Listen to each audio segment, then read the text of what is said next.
আর আমরা কি করি, সারা জীবন সমস্ত আনন্দ ভুলে শুধুমাত্র কামবোধের আনন্দেই লিপ্ত থাকতে চাই। এটা রং।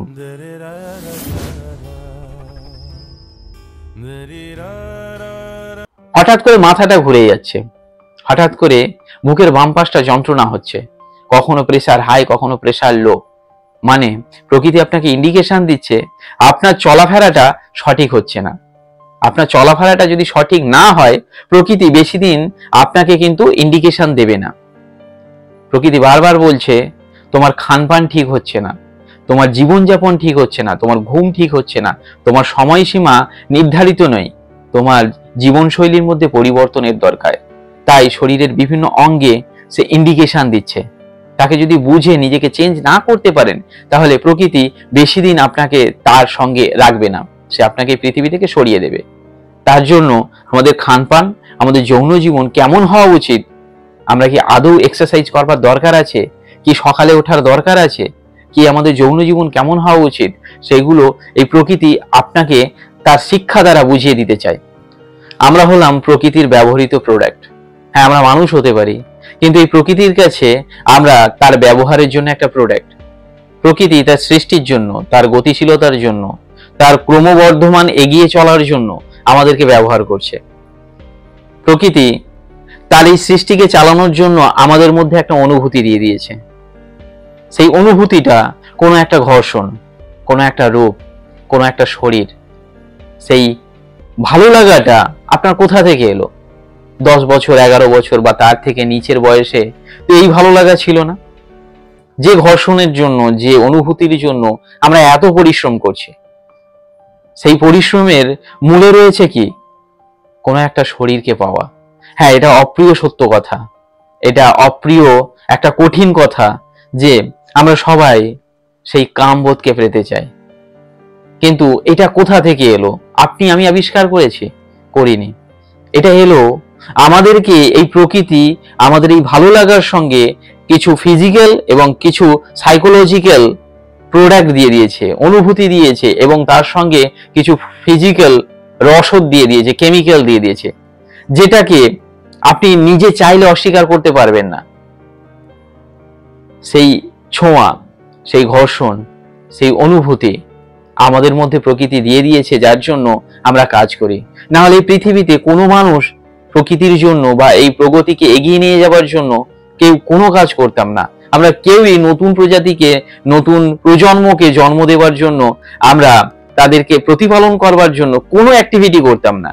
কিন্তু যেহেতু এই অনুভূতিটা দিয়েছে আমাদের মধ্যে, এই অনুভূতিটাকে পাওয়ার জন্য আমরা সকাল থেকে রাত পর্যন্ত পরিশ্রম করছি।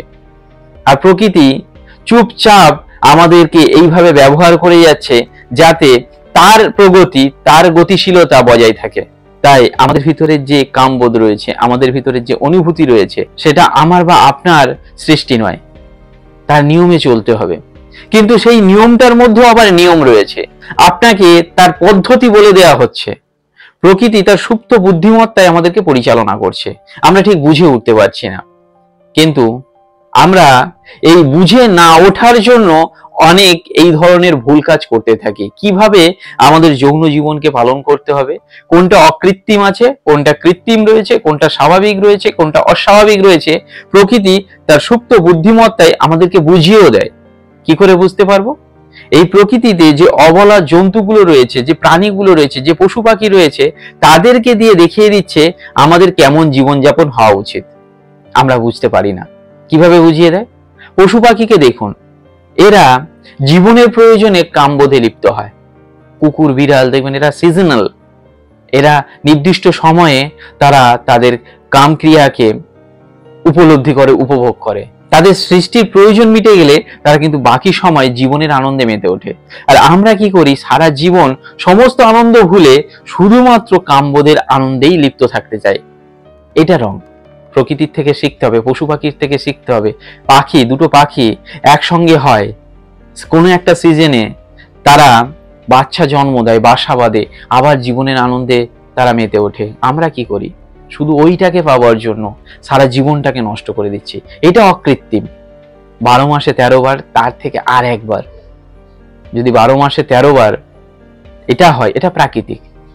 তার থেকে একটু বেশি হোক, তার থেকে আরেকটু বেশি হোক, কিন্তু প্রতিদিন, প্রতিনিয়ত, প্রতি মুহূর্ত যদি আমরা সেই নিয়ে পড়ে থাকি, তাহলে এটা রং।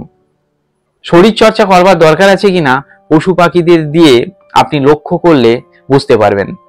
দেখবেন কোনো একটা কুকুর, বিড়াল বা অন্যান্য পশু অনেকক্ষণ যদি ঘুমিয়ে থাকে, শুয়ে থাকে, তারপরে যখন সে ওঠে, হাত দুটোকে, সামনের পা দুটোকে বাড়িয়ে দিয়ে পিছনের দিকে কোমরটা টান টান করে নেয়, আবার পিছনের পাটাকে পিছনে সরিয়ে দিয়ে আবার সামনের কাঁধটাকে বাড়িয়ে নেয়, তারা শরীরটাকে ঝাঁকিয়ে নেয়। পাখিও তার ডানার ভিতরে পা দিয়ে ডানাটাকে নেড়ে নেয়, তার মুখটা, ঘাড়টাকে ঘুরিয়ে এদিক ওদিকে তাদের যে লোমের ভিতরে যে ময়লাগুলো থাকে বা তাদের ঘাড়ের এক্সারসাইজ করে নেয়।